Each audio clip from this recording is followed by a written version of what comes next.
उसने मुझे ऐसा कहा, उसने मुझे तकलीफ दी। वो लोग मेरे बारे में ऐसा कैसे कह सकते हैं? हम बार बार यही दोहराते रहते हैं। बचपन से लेकर आज तक क्या हमने नहीं देखा? लोग हमेशा कुछ ना कुछ कहते ही हैं। वे अपने ही विचारों, धारणाओं और दृष्टिकोण के आधार पर दूसरों को नाम देते हैं। लेकिन सवाल ये है, हम उन्हें स्वीकार क्यों करते हैं? क्यों हम उनकी बातों को अपना सच बना लेते हैं?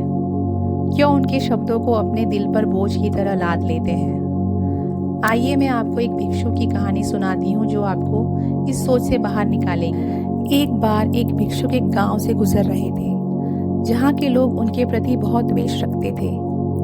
उन्होंने भिक्षुक के बारे में कई झूठी बातें सुन रखी थी। जैसे ही भिक्षुक गांव में दाखिल हुए, लोग इकट्ठा होकर उन्हें भला बुरा कहने लगे। किसी ने गालियां दी, किसी ने धूल उछाली और कुछ लोग उनका मजाक उड़ाने लगे। लेकिन भिक्षुक शांत खड़े रहे, एक गहरी झील की तरह स्थिर। कुछ समय बाद जब लोगों ने देखा कि उनका कोई भी शब्द भिक्षुक को विचलित नहीं कर पाया, वे थक कर उलझन और हताश में वहां से चले गए। भीड़ में एक छोटा बच्चा भी था जो चुपचाप सब देख रहा था।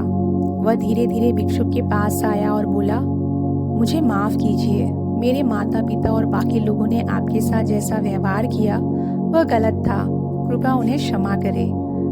भिक्षुक ने प्रेम से उसकी ओर देखा और कहा, प्रिय बालक, क्षमा करने जैसा कुछ है ही नहीं। उन्होंने मुझे क्रोध रूपी एक उपहार देने की कोशिश की, लेकिन मैंने उसे स्वीकार नहीं किया। वह अभी भी वहीं पड़ा है जहां उन्होंने उसे फेंका था, जमीन पर। अगर कोई तुम्हें कोई उपहार दे और तुम उसे स्वीकार न करो, तो वह उपहार किसका रहता है? बच्चा कुछ पल रुका, फिर मुस्कुराया। उपहार तो फिर भी देने वाले का ही रहेगा। भिक्षुक ने सिर हिलाकर कहा, बिल्कुल सही। ऐसे ही अगर कोई तुम्हें गुस्सा, अपमान या द्वेष दे और तुम उसे न लो, तो वह उसके पास ही रह जाता है। मैं केवल वही स्वीकार करता हूँ जो पवित्र है। यह कहानी हमें ये सिखाती है, हम दूसरों के फेंके हुए क्रोध, आलोचना या नकारात्मकता को स्वीकार करने के लिए बाध्य नहीं है। आप स्वयं अपने भीतर की शांति के द्वारपाल हैं।